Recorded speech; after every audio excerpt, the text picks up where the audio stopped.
Welcome, Bronco Nation, my game preview for Boise State versus Colorado State. Boise State 3-3 after getting a win last week on the Blue, having to overcome a big halftime deficit to get that win. And Colorado State 2-3 coming off a loss versus Utah State. This game is on October 14th at 7:45 p.m. Mountain Central Time on FS1. Boise State favored by 79% and given a 7.5 point favorites according to Vegas. Now, Colorado State has the unique distinction of being the only Mountain West team that has never in the history of college football beaten Boise State. Now, Hawaii hasn't beaten Boise State in Mountain West play. They beat them when they were part of the WAC, and UNLV hasn't beaten Boise State since the FCS days, so there's a couple of schools that haven't beaten Boise State in the Mountain West. But Colorado State is the only program that has never beaten Boise State, and they are itching to get a win versus the Broncos. This might be their opportunity. We're going to discuss that. We're going to talk about the series history between these two teams, which, like I said, heavily favors Boise State to the tune of 12-0. We'll talk about key players for Boise State and for Colorado State, and then we'll look at keys to the game that are going to ensure a Boise State victory versus the Rams. And then we'll conclude with my score prediction for this game, and I want to hear all of your score predictions in the comments below, so make sure you pause the video right now before you continue any further. Let me know what your score prediction will be, and then we can discuss it at the end along with any other thoughts you have on this game. I've gotten a lot of really good discussion over the last two videos, my review of the San Jose State game, my preview of that game as well, and my review of the Memphis game have both gotten great content discussion, and that's what I love about all these videos, being able to discuss our views together as fans in the comments, or as non-fans, if there's CSU, rival fans here, CSU fans watching the video as well. I want to hear your score predictions and your predictions as well in the comment section. So, without any further ado, let's get right into the video. So, series history between these two teams, like we said, 12-0, Boise State heavily in favor there, leading the series 12-0. They played their first game in 2011, Kellen Moore's last year for Boise State, beating them 63-13, a dominating win for Boise State at Colorado State. Then in 2016, things started to get a little closer. 2016, Boise State won 28-23. So only a 5-point spread, considering that all the previous matchups had been massive blowouts. That one got a little scary. Well, if that one was scary, the next year was terrifying because Boise State only won that game in overtime. They actually had to come back from a 2-possession deficit, had to recover an onside kick to force the game into overtime. They managed to do it. A very, very scary game for Boise State on the road, managing to get the win 59-52. In 2019, they again won only by a possession, 31-24. In 2021, a little bit more room there, but still not a blowout by any means, 28-19. And then in 2022, back to the blowouts with 49-10 win for Boise State in Jay Norvell's first year at Colorado State. So Boise State has had some good luck in this series. They're 12-0, and there's been some games that it could have gone either way, and they managed to pull away with a win. This is going to be a game that Colorado State is shooting for. This is kind of, at this point, obviously they've played Colorado. That's their big game, their rivalry game. But when you look at the rest of the schedule, this is a game that they're going to have circled. Boise State has traditionally always been the key matchup for most teams. While Boise State is not playing like the Broncos recently, not this season, they are still a key matchup. And when you have never beaten a team in conference, Colorado State is going to be looking to put their best foot forward in this one. So which Boise State players are going to be key for Boise State to make sure that Boise State presents their best face in this one? Well, number one, right off the bat, is going to be Ashton Jeanty. With massive instability in the quarterback position and an offensive and a offense that looks like it's going to continue to feature the 2-quarterback rotation, which was just so devastatingly ran versus San Jose State. Really, really poor decision by the coaching staff to go with that, and we saw the effects of it. The focus is now on the running game because that is where your stability is. Your running back is your key player that is going to be out there regardless of who's out there at quarterback, and the offense is going to flow through him. Ashton Jeanty has lived up to that level of expectation so far this season. He's the number one offensive player for this team and in the conference. 656 yards rushing, 5.5-yard average, 8 touchdowns on the ground. Also 354 yards receiving and 4 touchdowns. He has well exceeded expectations for this year, and the expectations for him were high coming into this year, and he's even exceeded that. He's well on track for over 1,000 yards. In fact, he has a chance potentially in this game, depending on how things go, to eclipse his last season's overall output, which was 821 yards in 2022. Last week, rough first half, part of the team overall rough first half performance, 34 yards, 2 fumbles, but he finished the game with 167 yards rushing, and again is coming into this game with momentum after a massive performance last week versus San Jose State. So this team is going to need him to be consistent and to not make those first half mistakes like he did versus San Jose State if they're going to want to maintain themselves throughout this game and have a good chance of coming in and pulling off the win. Eric McAllister, wide receiver for Boise State, he is basically their entire receiving offense minus Genty right now. 30 receptions, 596 yards, 4 touchdowns.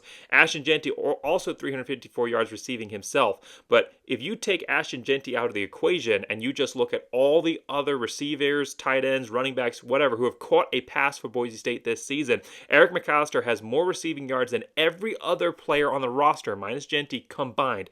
Every other player on the roster combined has 553 yards receiving. I said Eric McAllister, 596 yards, and he's coming off his biggest game of his career last season. Last week. Overall in his career, biggest game of his career last week when he had 170 yards receiving and a touchdown versus San Jose State, which included an 83-yard touchdown, most of that coming on the ground after the defender went out of bounds. So a huge game last week, and he's going to need to continue that threat, being that target that whoever's on the field at quarterback, they can look to as their go-to guy. My third key player, and it's not necessarily that he's been the key player for this team so far this season, but when you're looking at Boise State players that could maybe step up and be a third offensive option, because there really just isn't anybody outside of Eric McAllister and Ashton Genty, and when you're looking for guys to get the ball to. I mean, there's been other guys that have stepped up in key moments and had some good individual performances in games. You know, Stephon Cobbs had a nice game versus UCF. Matt Lauder had a really good game versus Memphis, and Billy Bowens had a really nice game as well versus Memphis. But there's not really been anybody that stepped up consistently for Boise State. Well, last week, Riley Smith finally caught a touchdown pass, 4 receptions, only 33 yards in the season, but he finally got involved with a touchdown pass last week. They drew up a scheme to get him the ball out of the Clydesdale package. It was not expected. It was a perfectly run play, a great call, a great play design by Bush Hamden to get him to play on the rollout when everybody expected the ball to go to Ashton Genty up the middle of the Clydesdale package. That is the kind of creativity that Boise State needs. The focus on the tight ends. That's always been part of who Boise State is. That's been part of what built those successful offenses in the past, is the tight ends being involved in the offense. Riley Smith, he's done it before. 2022, he had over 200 yards receiving. His first season at Boise State, he had 155 yards receiving, I believe. He has been a guy that is a playmaker in open space. He's a former quarterback, moved to tight end. He's a versatile, athletic player. Even could be used in some trick play situations. We haven't seen that yet in his career, but that's a possibility on some kind of pass back with a throw forward. This is a guy who is versatile, that needs to be used more in the offense, and with a potential to be that third threat with the right offensive scheme. You could really see Riley Smith explode onto the scene here as a backup offensive weapon for Boise State behind McAllister and Ashton Genty. So those are my 3 key players for Boise State. Let's look at Colorado State here. So for Colorado State, their number one guy is going to be their quarterback, Braden Fowler-Nichols, redshirt freshman, so kind of an inexperienced guy coming in here, not a lot of experience or reps coming into the season, was not expected to be the starter for them. I mean, they had a very, very talented freshman that they brought over from Nevada, who'd been one of the highest rated recruits for them at Nevada than when they stole him over to Colorado State, but he did not live up to expectations last season when he was the starter. So they go to this guy. He's passed for over 1,000 yards easily, 1,585 yards passing. He's had 3 300-yard games, including a 400-plus yard passing performance. Interestingly enough, when we're talking about 300-yard games, the last time that Boise State had a quarterback go for over 300 yards was versus Colorado State in 2022. So I thought that was a little interesting stat to throw out there. So he's been incredible. He's also passed for 11 touchdowns. However, that inexperience, that redshirt freshman inexperience level has shown through because he's also thrown 10 picks. That could be a big factor for Boise State that we'll talk about when we get to the keys to the game. But this is a playmaker. This is a guy that's able to keep them in these games and give them a chance and get a lot of yardage down the field. He just does, however, have a tendency to put the ball into harm's way while he's also making some great plays. So kind of a high risk, high reward type of player, but someone that could potentially hurt this Boise State secondary that has not done a good job of stopping the passing game this season. The second key player is going to be their wide receiver, Torrey Horton, kind of the counterpoint to Eric McAllister. 6'2", 560 yards receiving on 48 passes. He's been the number one target for Braden so far this season. 6 touchdowns. He had 133 yards versus Colorado, University of Colorado in their rivalry game. He is going to be a number one threat for Boise State to stop. Tall guy, fast, really, really good hands. Kind of a nightmare situation for this Boise State secondary that, like we said, has really struggled to stop the wide receiver and especially struggled to stop the deep balls this season. He's not the only one, though. The third key player for Colorado State is going to be their tight end, Dallin Holker. 6'5", 235 pounds, a really big guy. Reminds me of the tight end that Colorado State had a couple years ago, which right now I'm blanking on the name. I should have written it down.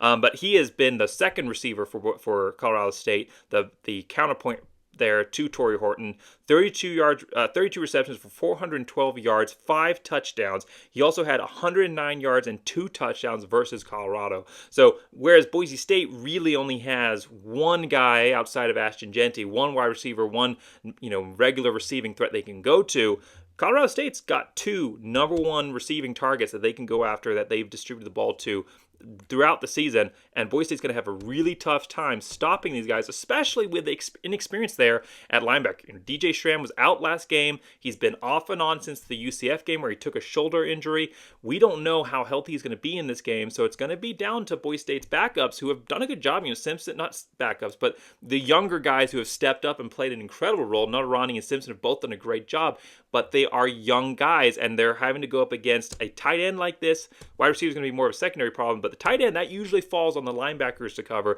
This is going to be a really, really tough test for them to try and stop Colorado State's passing game because they can beat you over the top and they can beat you in the short mid-level passing game, and a lot of that comes through Holker here. So Boise State's secondary and their front seven are going to be tested heavily, not so much in the run game, but in the passing game. And this Boise State, 7th game of the season, right before your bye week, there's been a lot of weeks to figure this out, and Boise State made some great adjustments versus San Jose State in the second half. Can they continue that momentum into this game? It's going to be a big key to success for Boise State.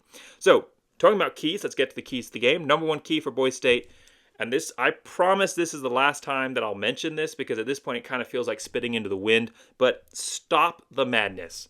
Boise State, please, please, please, please, please do not keep this offensive charade that you have going right now. It does not work. The 2-quarterback system where your number one passer is the running quarterback and your backup secondary passer who comes in for situational play is the passing quarterback does not work. We saw it last week versus San Jose State last week. Boise State in the first half had 252 yards passing, 3 turnovers, 2 forced fumbles, which I believe were greatly impacted by that mix in and out of the quarterback play, shifting the mesh point for the running back and the quarterback, which I think directly contributed to turnovers in the running game with Ashton Jeanty. Also, additionally, the pressure put on him when he now has to be the number one guy for Boise State. There's no stability at the quarterback position. Instability at the quarterback position breeds instability elsewhere. But not just that, the interception came off of a cold quarterback in Maddox Madsen coming off the bench in an obvious passing situation and throwing a pick. That does not work. 252 yards passing, 3 turnovers. If you take out the 83-yard score, because most of those yards came on one score, which happened when the Colorado State defender went out of bounds, you only had 169 yards of offense in the first half. Ashton Jeanty only had 34 yards rushing, and Taylor Green only had 5 yards rushing. In the second half, Ashton Jeanty exploded. He became the superhero that we know he is, and he took over and he helped win this game. Taylor Green played well enough in the second half that the coaches weren't going to pull him based on their offensive play calling, because that's how it was. If you made a mistake, you were pulled out of the game, and luckily for them, he made less mistakes, and so he was able to stay in the game and develop momentum himself to be able to get this team down, and he played really well in the second half. So Green and Jeanty taking over saved this team, but the offensive system was the exact same offensive system that Boise State ran in the first half. They just got exceptionally lucky that Ashton Jeanty was able to overcome the fumbles and the troubles that he was having in the first half, and Taylor Green was able to play well enough to spite the system, not just despite, but to spite the system to allow himself to stay out on the field longer and allow Boise State to continue to run drives and score. That is what allowed Boise State to have success in the second half. They were still going to do the exact same thing that they were doing in the first half, but luckily for them, Taylor Green played well enough to stay on the field for longer and to develop some consistency and some rhythm with his offense. This system does not work. Pick a quarterback and stick with him. If you feel like you need to have some system where you don't want to just bench one guy and not use his capabilities, which I'm not advocating for, I think both of these guys have a lot to offer, but they have to be used in the right way. One quarterback needs to be on the field for 90% of the plays. You cannot be rotating guys mid-drive, off and on. You cannot be rotating guys drive to drive. You cannot have an idea that the offense is looking at the quarterback and they don't know who the starter is. That is not a recipe for success. The secrets are out. Colorado State knows what's coming with that system. They know that Maddox Madsen has some legs on him, so they're not going to be surprised like San Jose State was. And they know that Taylor Green is still going to be called on to throw the ball, and so they'll still be ready for that. The secrets are done.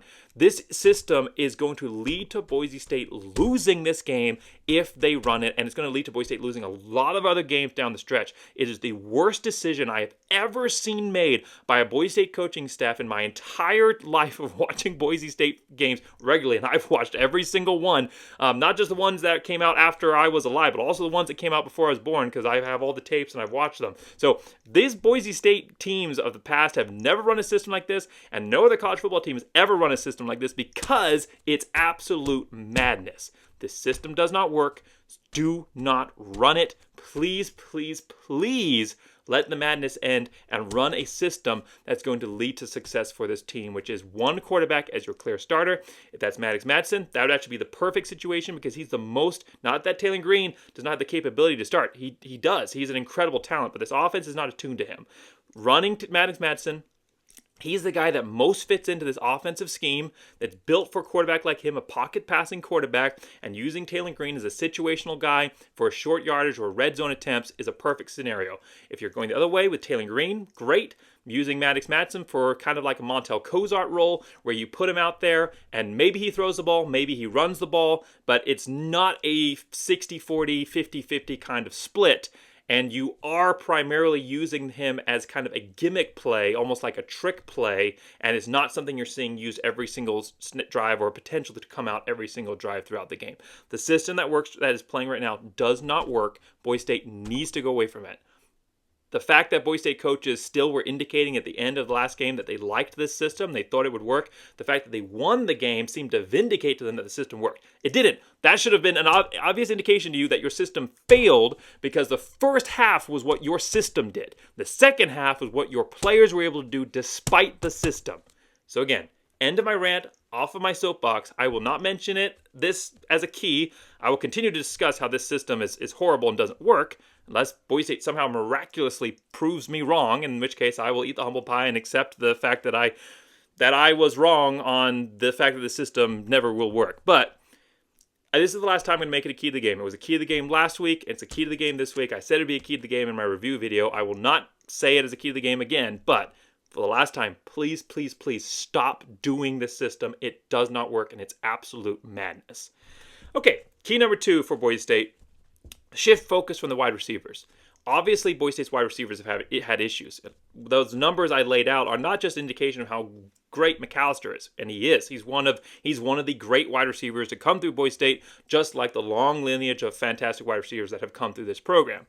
However, it is also an indication of the fact that Boise State's other wide receivers have failed to produce for this team. And no matter how you cut it, that's the truth. Whether it's a combination of drop passes or if it's just wide receivers struggling to get open, nobody else has really stepped up. Not just really, nobody else has. Nobody else has stepped up as that number 2 guy for Boise State in the passing game. The players that have shown strong potential are the running backs and the tight ends. Like I said, touchdown to Riley Smith last week. Matt Lauder with some amazing plays versus Memphis. Really long receiving touchdown, not touchdown, but really long reception for him where he's got good speed. For a big guy, for a tight end, he's got some good hands and some good speed in open space. Boise State needs to shift their focus from the tight ends, because right now, anybody not wearing number 80 in the receiving game is not a factor for Boise State right now.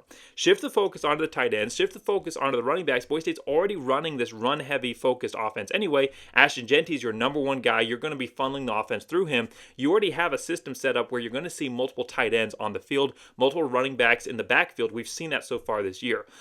Right now, Ashton Genty is getting some design throws his way, but he's also getting a lot of throws that are just kind of the dump-off pass, and he's making a lot with them.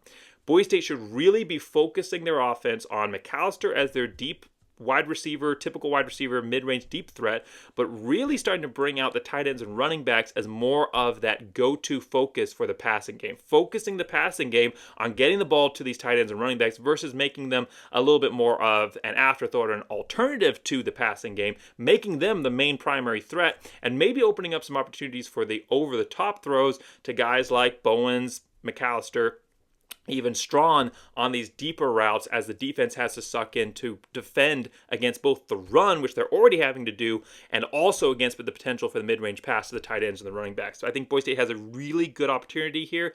We've seen them use these formations that would be great to throw out of, and we've started to see them start to get the tight ends involved 2 games in a row where they have really kind of focused on the tight ends. I think they're identifying that as a focal point that they can get, that they can flow the offense through, and there's some playmakers in the tight end and running back positions, and Boise State's got some great receiving running backs. It's not just Genty.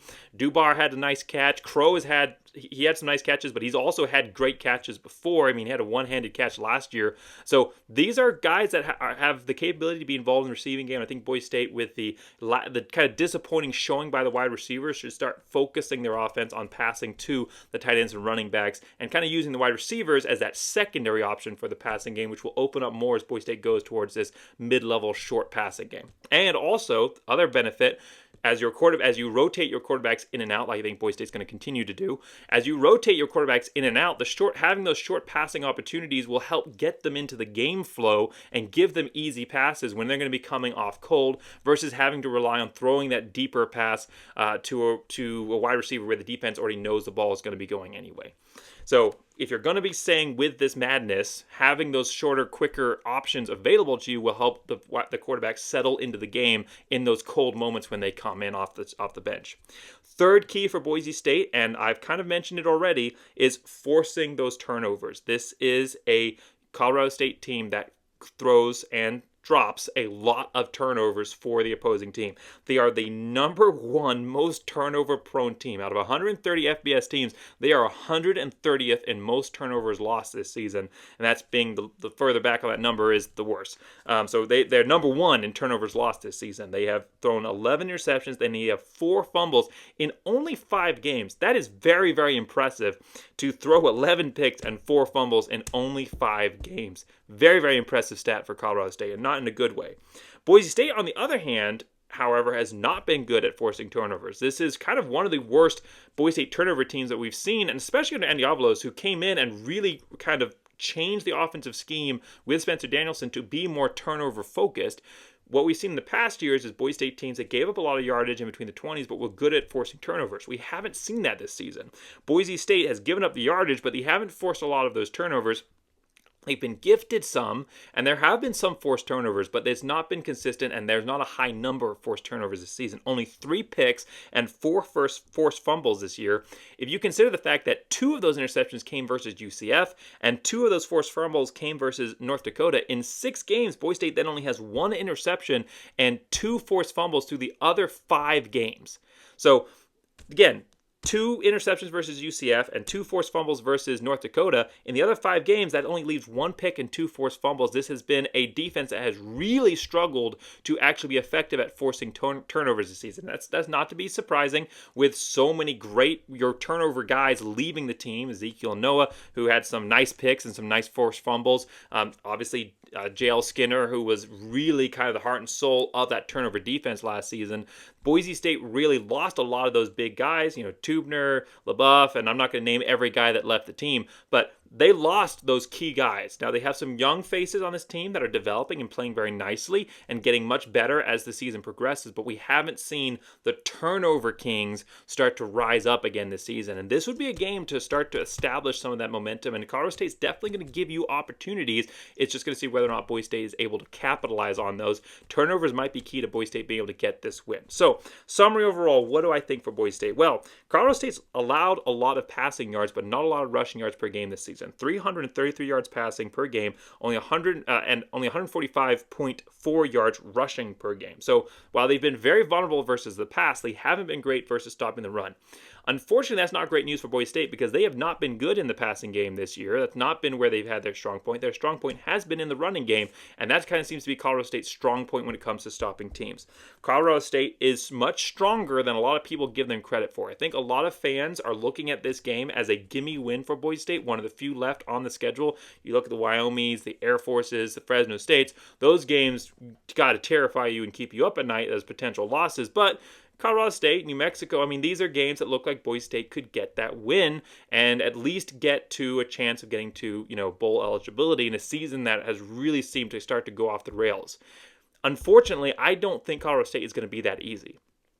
This is a team that was this close to beating University of Colorado. Yes, it's a rivalry game, but they didn't just get lucky with rivalry elements. Colorado State dominated that game. Colorado was the weaker team in that matchup.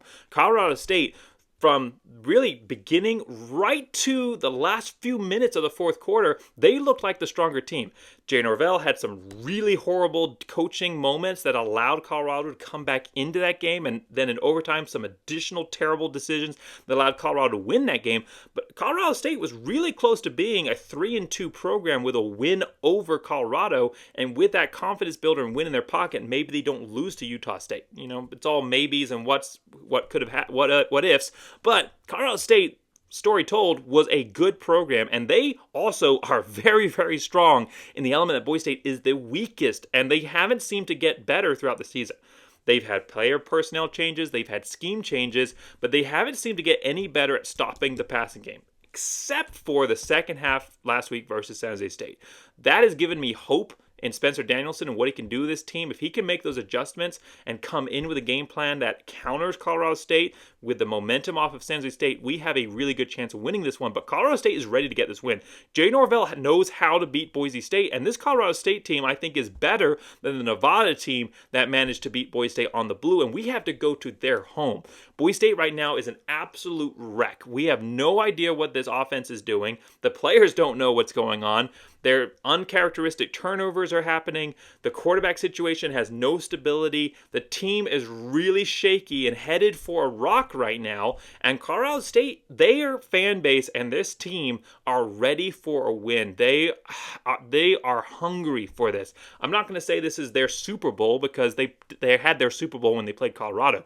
But this is pretty close. This is you got to say that this game, they've had it circled, and as Boise State has stumbled, you've got to bet that they have started to circle and circle and circle again this matchup, and the Rams are circling on this Boise State team, and it looks like they might go down. I mean, their strong point defensively for Colorado State counters Boise State's strong point. The quarterback game has no stability. What we saw, the performance we saw versus San Jose State, that team, that game, if Boise State plays that game versus Colorado State, they will not win this game with that performance. Boise State got extremely lucky against a San Jose State team that stumbled, but Colorado State team is stronger. I'm not saying they're strong. I'm not saying they're great. I'm not saying they're good, but Boise State's not good right now either. And this Colorado State team and Boise State, on paper, are not as far off, especially when you start looking at the statistics, are not as far off as you would want for a Boise State-Colorado State game. It's been a team that's had Boise State's number. They just haven't been able to cash it in, but they've been close in the recent past in this series. It's not a rivalry series, but Colorado State fans are not happy with the record so far versus Boise State. And this, if there was ever a time for Boise State to lose to Colorado State, now seems like it is the time. This is a Boise State team that is not at home. We're not going to have that incredible rocking Boise State home sellout home crowd that Boise State was able to get that win versus San Jose. There's no laser shows to pump up the Broncos. It's all the cards right now are pointing towards Colorado State. Boise State's coming in with a shaky offensive system that does not work. They've got a running back that Colorado State, that's the key. Teams know how to beat Boise State. They just haven't been able to do it yet because, well, they have been able to do it yet, but San Jose State was not able to do it because Ashton Jeanty was just Ashton Jeanty and exploded. But Memphis knew how to do it. Stop Ashton Jeanty, not silence him. He still had 80 yards rushing and a lot of yards receiving, but minimize his output and you can win this game.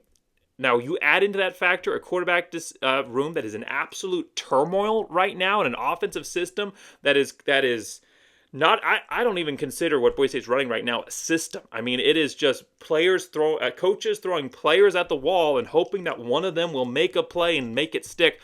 It's absolute turmoil right now, and Colorado State could take a big advantage versus that. And also, while Colorado State is extremely turnover prone, Boise State has not shown themselves adept at actually going forward and taking those turnovers this season.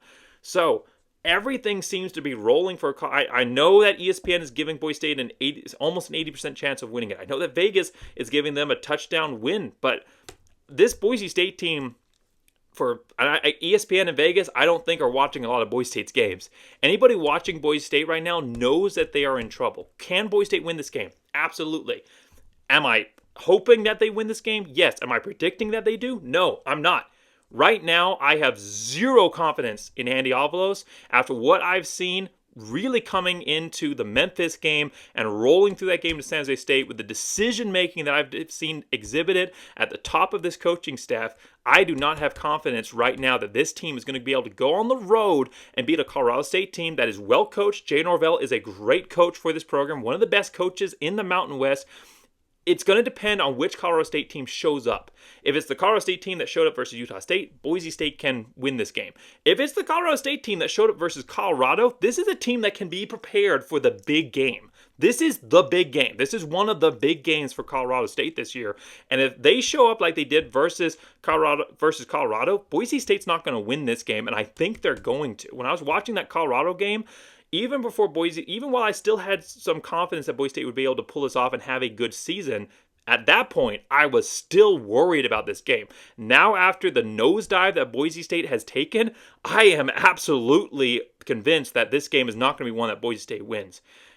It's going to be, if Boise State comes out, if they follow my keys to the game, they'll win this game. Absolutely. If they come out and they're able to build some stability at the quarterback position with at least one guy taking the majority of the reps and able to actually show a coordinated offensive front while also getting some turnovers versus Colorado State team, they can win this game.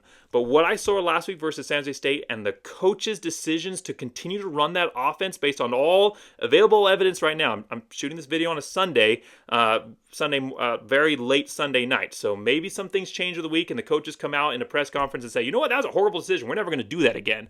But right now, there's no indications of that. What I've seen so far does not convince me that Boise State's going to win this game. It is devastating for me as a fan of Boise State to have to predict this, but I am predicting right now that Colorado State wins this game 34-28, and Boise State moves to 3-4 with a chance potentially to go much further down the road than that. This could be a game that decides the coaching future of Andy Avalos. And I have nothing personal against him at all. And I've been his biggest supporter, trying to overcome the negativity of the fan base and give him time. But the third year is the prove-it year for a head coach. And not just that, you also have to look at the decision-making that he makes and what that symbolizes about him personally, not personally, but at his decision-making as a coach, what his individual decisions, what they symbolize as his overall mindset as a coach. And like I said in the Memphis review and in the San Jose State review, what we are seeing Boise State put on the field is a directly ties back to the mindset Andy Avalos is approaching these games.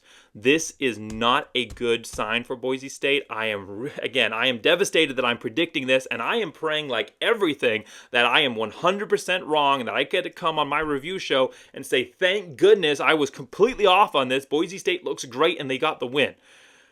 But Colorado State is ready.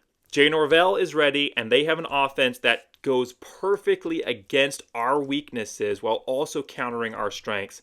I do not see, with what Boise State is doing right now, if they run that same system that we saw versus San Jose State, how they get away with a win versus Colorado State.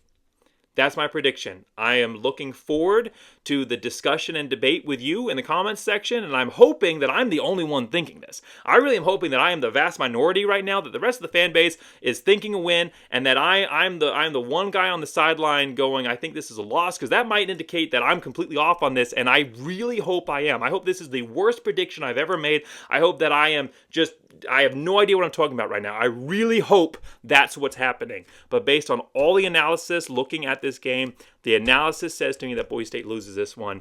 And then fortunately, my final score prediction has Colorado State walking away with the win for their first win in the series. And that's going to leave a lot of questions to be answered about the future of this coaching staff and of this team. So thanks so much for watching my video. As a fan, I'm apologizing to myself, not just to you, that I predicted a loss in this one. But I did, and I'm sorry about that. Let's talk about it in the comments. Thanks so much for watching. Make sure you like and subscribe. And as always, win or lose, no matter what I predict, no matter what the end results, go Big Blue!